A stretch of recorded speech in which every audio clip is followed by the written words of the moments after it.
Salve. 6 de septiembre, aniversario del nacimiento de Mario Praz, uno de mis maestros, una de mis mayores influencias.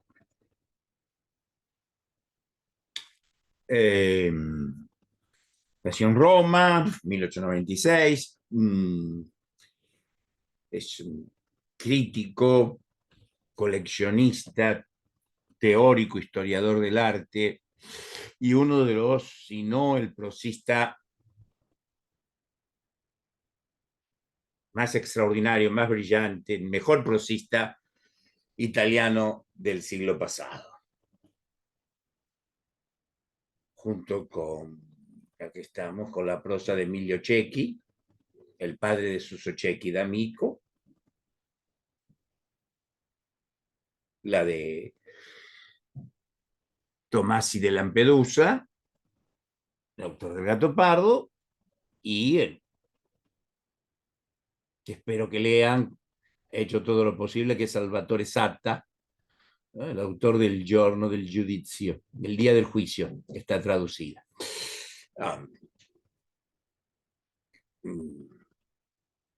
Pero la de Praz es... a Praz le debo mucho, a Mario Praz, pero sobre todo, en especial, dos conceptos. Espero ser breve. Praz no lo era. Uno, el concepto de aire de familia, y otro, el concepto de que un estilo de época se encuentra, se pesquisa,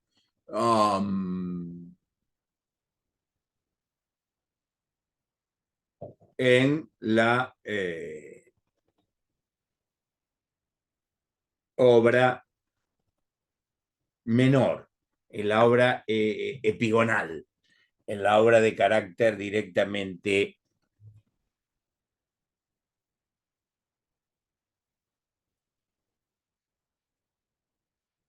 secundaria.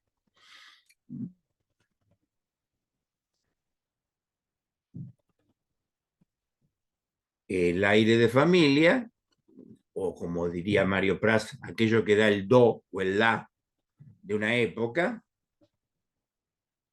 debe verse o intentar verse o investigarse o rastrearse mediante aquello que, para citar el dictum, el ensayo de Mallarmé, el daimon de la analogía, que es sintéticamente lo que más le debo, entre tantas cosas, pero lo que más subrayadamente le debo a Mario Praz. O sea, cómo ese aire de familia se da mediante analogía, no solo en las grandes manifestaciones, la poesía, la arquitectura, sino también, por ejemplo, en la moda, en el vestuario, en las formas de decoración. Praz es un especialista y tiene una historia eruditísima sobre los interiores.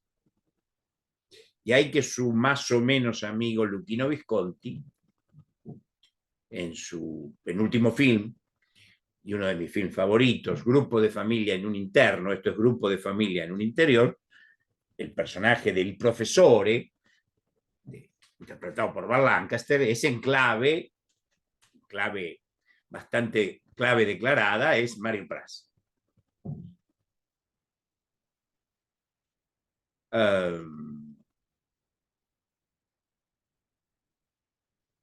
Y ese aire de familia entonces se da en todos, se tiene que rastrear, buscar esa analogía en diferentes sitios, a veces los menos aparentemente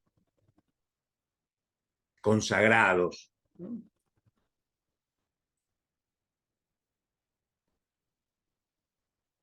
Bueno, habría mucho que decir de Mario Praz. Vamos a celebrar su cumpleaños,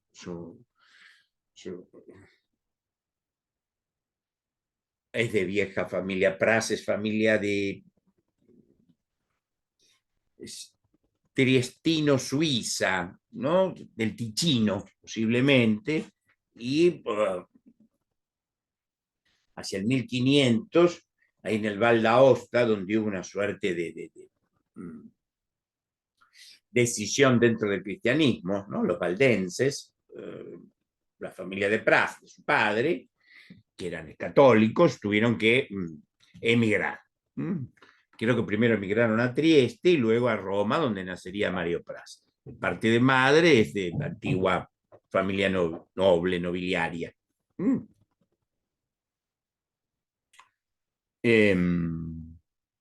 Es más conocido por el libro que se conoce en castellano como El demonio, la carne y la muerte en la literatura romántica, que no es para nosotros el mejor libro, es el que lo hizo famoso, ¿no? Por algo será, ¿no? Mario Praz también estaría de acuerdo, ¿no?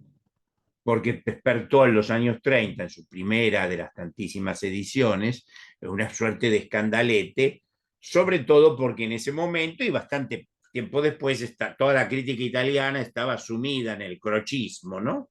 Eso que Pound decía que Italia carga su propia croce, ¿no? Esa suerte de idealismo absoluto, puritano, ¿no?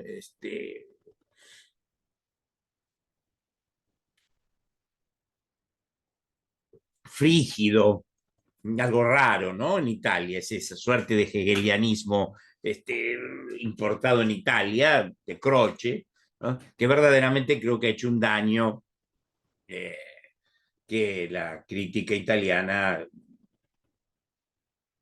todavía está pagando. Aunque por suerte autores como Mario Praz, como sí mi maestro, digamos, directo, Mario Praz, eh, no lo conocí, intenté tomar clases con él en mi segunda estadía en Italia, pero ya él no tomaba alumnos particulares, sí Gillo Dorfles, cosa que no le comenté de este enroque, porque no se llevaban muy bien.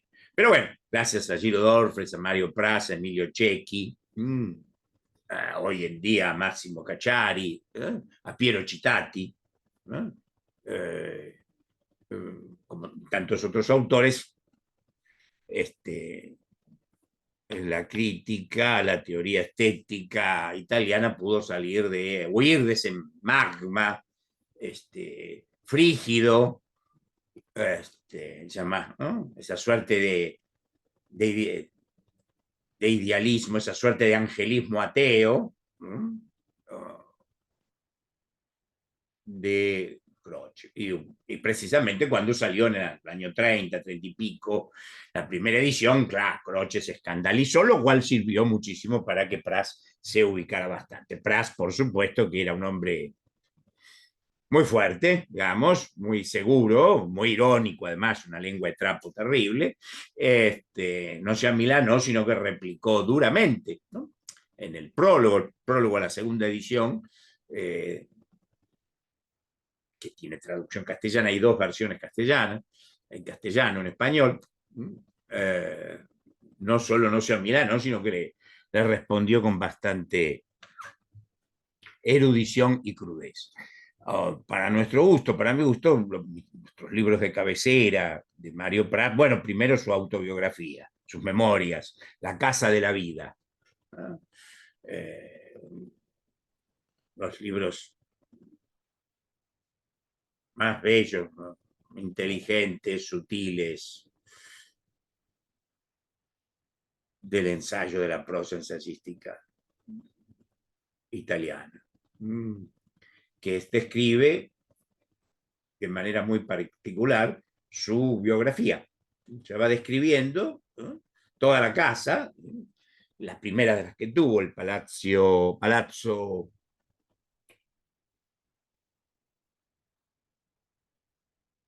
Ricci, en la Vía Giulia, creo que es el primero que tuvo. Luego después tuvo que trasladarse a otro palazzo. Cuando se dice palazzo en italiano, si bien son casas, quieren decir más bien casas señoriales, quieren decir edificios, pero edificios de cierta antigüedad, lo cual en Italia, por cierto, es así. Es bastante común. Palazzo es generalmente una casa de dos plantas, ¿eh? Cuya planta alta, en italiano se dice piano nobile. Es el italiano un idioma magistral para pensar, para pensar vía estética, ¿no? Y Mario Praz ha hecho un culto de eso. Así que recomendaría La Casa de la Vida. No tanto Demonio, el mundo de la carne, sino Las apostillas, la adenda, la paralipómena, que hizo ese libro, que es El pacto con la serpiente. También Mnemosine, también su historia de la literatura inglesa. También, no sé si está traducido, Il mondo che ho visto, que son sus ensayos sobre viajes. Viajes por distintas partes del mundo. Jamás estuvo en la Argentina. Otro que no sé si está traducido, que es Bocci de Dietro la Scena. Sí, su historia de, perdón, su eruditísimo, vastísimo, maravilloso gusto neoclásico, gusto periodo, gusto neoclásico, llamado neoclásico o imperio. Mario Praz era un desaforado coleccionista, toda su casa, museo, es básicamente centrada en el estilo neoclásico y neoclásico francés. Esto es imperio, el neoclásico, digamos, alrededor de la figura de Bonaparte. Otro que no sé si está traducido, que es Motivi e Figure, Motivos y Figura, donde hay uno de sus pocos ensayos sobre cine. Lamentablemente una película de un gran director, pero que no fue una gran versión, que es Cumbres Borrascosas, que de William Wyler. Además, no creo que Cumbres Borrascosas se pudiera filmar. Todos los intentos que se hicieron, incluido el de Buñuel, ¿no? que es un plomo, pero salvo al final le pone una buñueleada para ver si levanta un poco ese ladrillo. Es una novela indudablemente infilmable, pero no hay una serie de reglas para llevar al cine una novela como Cumbres Borrascosas. La primera es no intentarlo. La Casa de la Vida perdió el premio Estrega, pero lo perdió, y Mario Praz se burlaba irónicamente de ello, lo perdió en manos de El Gato Pardo, de Lampedusa. Premio póstumo, por cierto, porque obviamente el Gato Pardo, la izquierda italiana, el comunismo italiano hizo lo posible por sabotearlo para que ese libro esa novela que nunca se editara, y después que encima que Visconti, más o menos afiliado al Partido Comunista, pero católico y noble y emparentado con los Lampedusa, filmó y le llenó la cabeza o lo gambeteó un poco al canalla de Palmiro Togliatti. Ya hemos explicado otras veces en nuestros escritos por qué fundamentamos que era un canalla.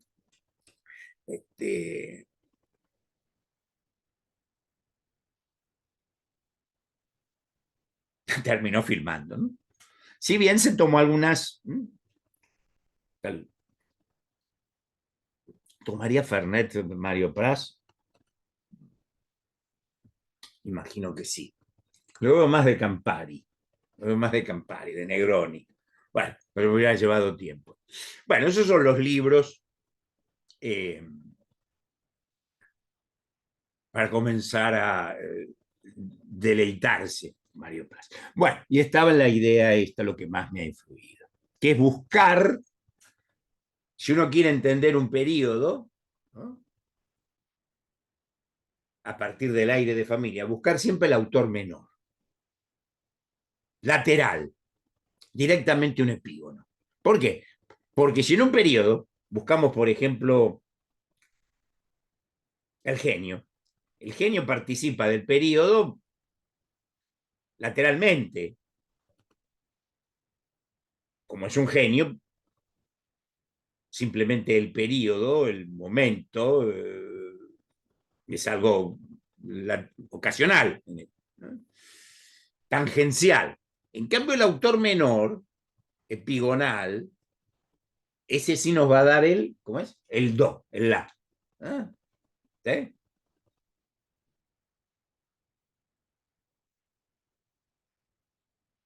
Si queremos entender el romanticismo alemán, no sé si da este ejemplo Mario Praz, no lo veo, creo que no era muy afecto al romanticismo alemán. Él más bien se especializaba obviamente en literatura italiana y en literatura inglesa, era un gran, sino el anglicista por excelencia, junto con su maestro, ¿no? Emilio Cecchi, que ha dado Italia. Pero, por ejemplo, si no quiere entrar, conocer ese do, ese la, ese tono regente, ese aire de familia, el romanticismo alemán, no les aconsejaría empezar por Hölderlin, ni Hoffmann, ni Novalis, ni von Kleist, sino por un autor, Ludwig Tieck, el que Jean-Paul Richter, y ese sí nos daría, ¿sí? Si alguien quiere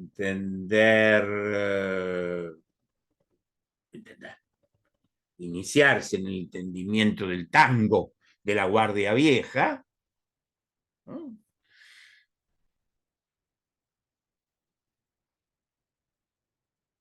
Digamos 1910, 1915 a 1925 como mucho, ¿no? Podríamos discutirlo eso. No le diría que empiece por por Arolas, por Eduardo Arolas, ni menos por Julio De Caro, ¿no? Sí por Vicente Greco, ¿sí? O Roberto Firpo. Ahí es el que es más lateral, no es que sea prescindible, pero es aquel que ya, ya ha hecho un poquito este, un eco.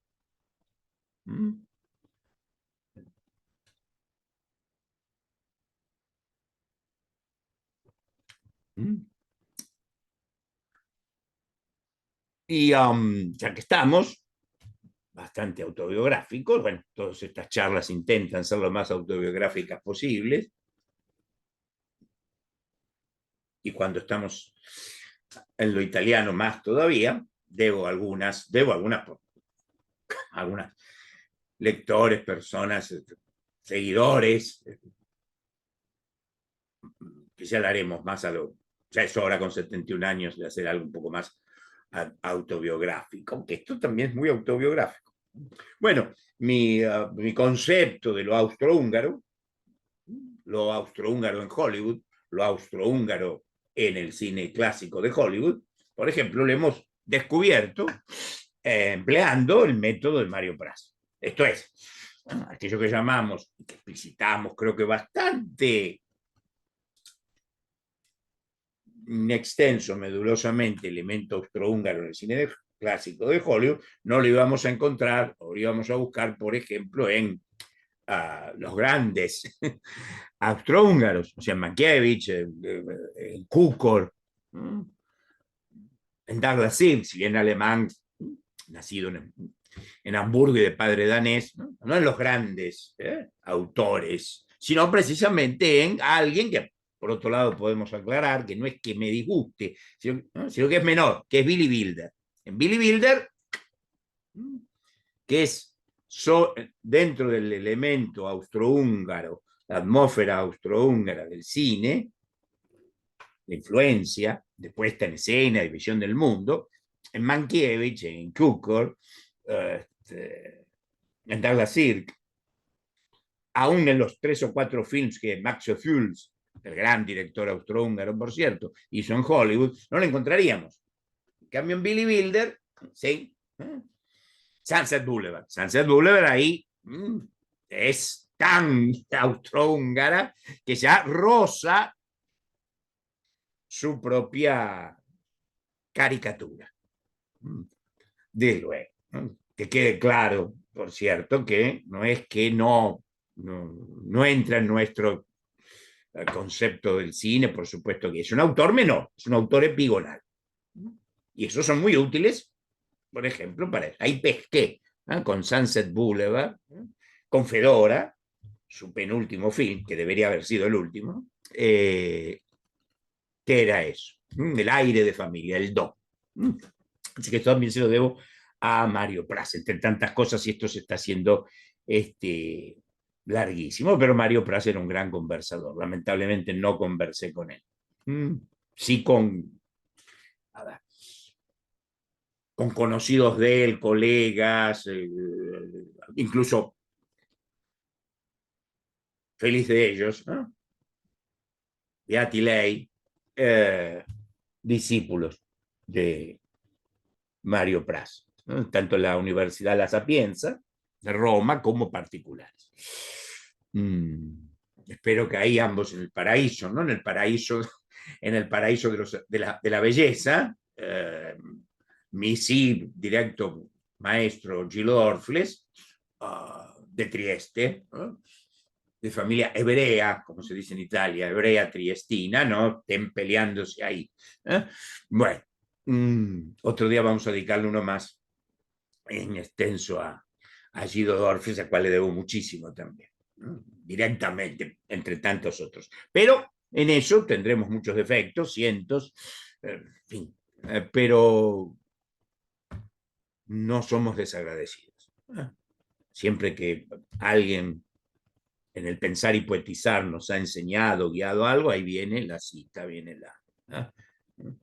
cosa en lo cual, por cierto, ya en mi propia obra no soy tan correspondido. A veces sí, con algunos y otros u otras directamente arrasan eso.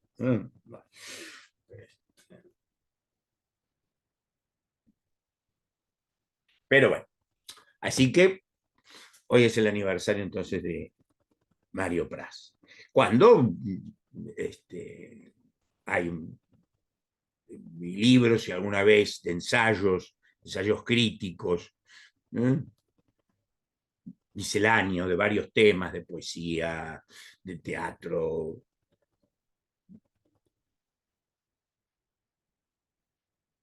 sobre escritores, sobre personajes un tanto particulares, otro gusto que no me inoculó, pero me dio una sobredosis, Mario Praz, es buscar los personajes literarios, históricos, filosóficos, un tanto excéntricos, un tanto al margen, ¿no? Un tanto, como se dice en Italia, autores, ¿cómo es? Irregulares, autores irregulares. El gusto por los autores irregulares. Lo que los franceses llaman muy acertadamente autores confidenciales. Eso también fue no una inoculación de Mario Praz, pero sí una sobredosis, ¿no?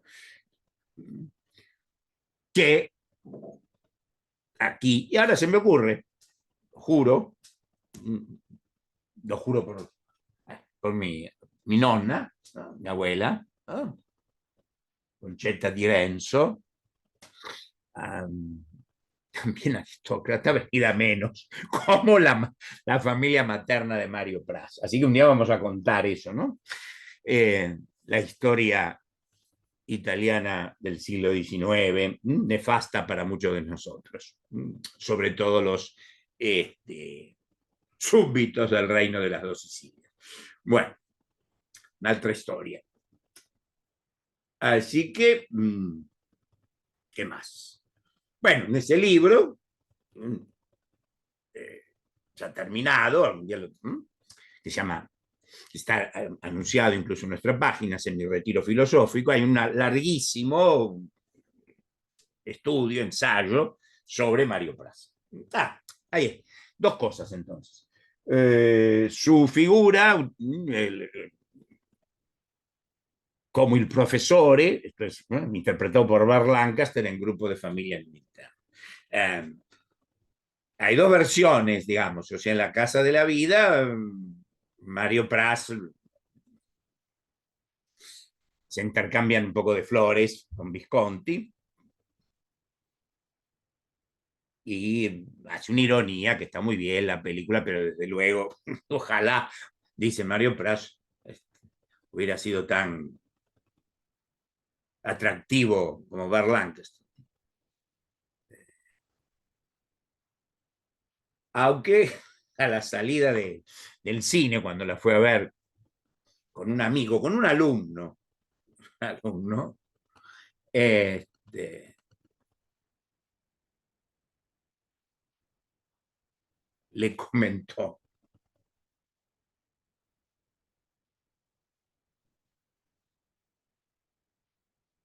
troppo quadri e tutti falsi. O sea, demasiados cuadros y todo falso. Lo cual, desde ese momento, porque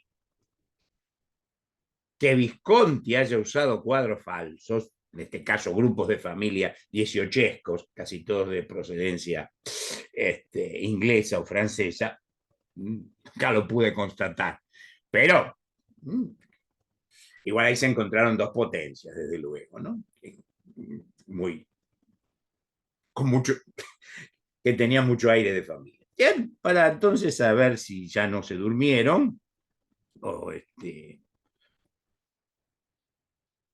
o los he espantado, cosa que sería lo último en desear del conocimiento o el reconocimiento de Mario Praz. Me gustaría acá una suerte de antología de, que es llamado Adagia Praziana, que está como adenda en ese ensayo bastante extenso de este libro que espera ser editado, Semi-retiro filosófico.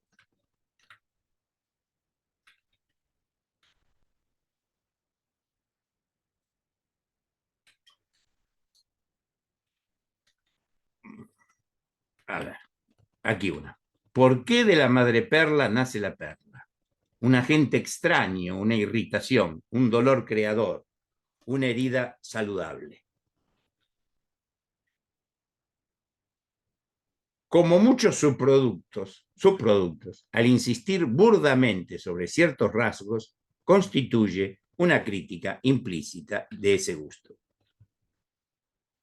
Digamos más bien que el kitsch es una de las categorías del mal gusto, lo burdo, que no consiste tanto en la ejecución material como en la aplicación equivocada o paradójica de una imagen o idea en sí indudablemente justa. Otra. Sucedió con el Liberty lo contrario que con los estilos clásicos. En estos, la unidad estilística se difundió desde la arquitectura hacia todas las demás expresiones de arte menor. En el Liberty, por el contrario, el arte menor condicionó al mayor. La Torre Eiffel es un enorme pisapapeles. En España, como es sabido, las fases del gusto tienen una variación más lenta. En España, como es sabido, las fases del gusto tienen una variación más lenta. No se puede vivir en un clima de eterna dedicación heroica, porque donde siempre fiesta, no hay fiesta nunca. Esto lo enseña la historia del arte, esto lo enseña la historia de los regímenes políticos. Muy a menudo ocurre que se reacciona contra el estilo que hacía furor en nuestra infancia. Acá está, bastante haciendo pandan con lo que veníamos hablando centralmente de las teorías de Mario Praz y la influencia en las nuestras. Es en los poetas menores donde los intereses y conflictos del momento encuentran su expresión declarada. No se exporta la forma de un autor, sino su contenido. Hoy el arte no pide otras víctimas que los observadores. Nadie más enemigo que yo de lo periférico insignificante y de lo que es mero eco y repetición. Pero es en ciertos escritores menores que se profundizan temas que los mayores a menudo descuidan o apenas rozan, ocupados en otras cosas. Yo tengo debilidad por estos menores que buscan las mariposas bajo el arco de Tito.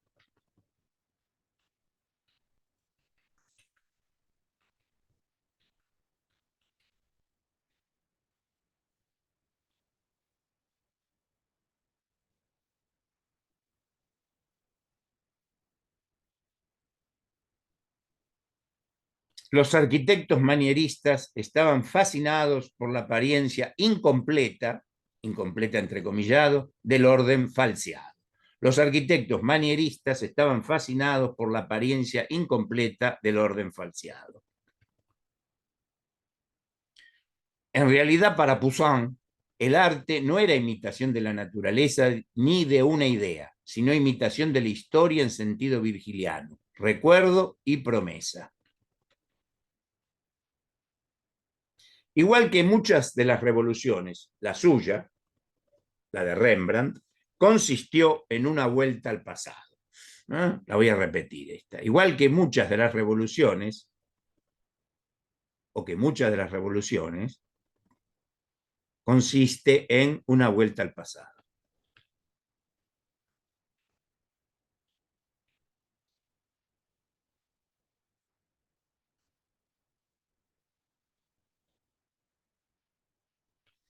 La frivolidad es la principal característica del primer estilo que representó una ruptura completa con la práctica académica del siglo XIX. Ejemplos: Víctor Horta, Antoni Gaudí.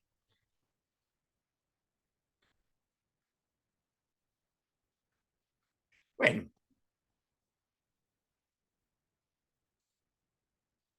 creo que es una miscelánea, una adagia, una colecticia prasiana más que elocuente.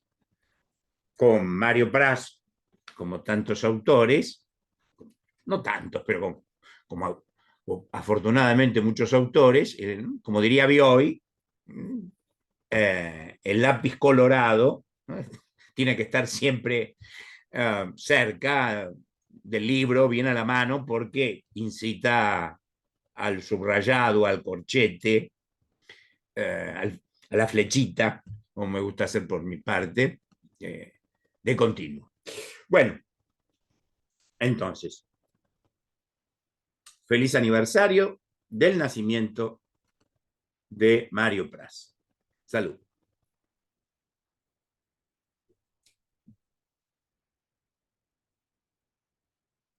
Salve.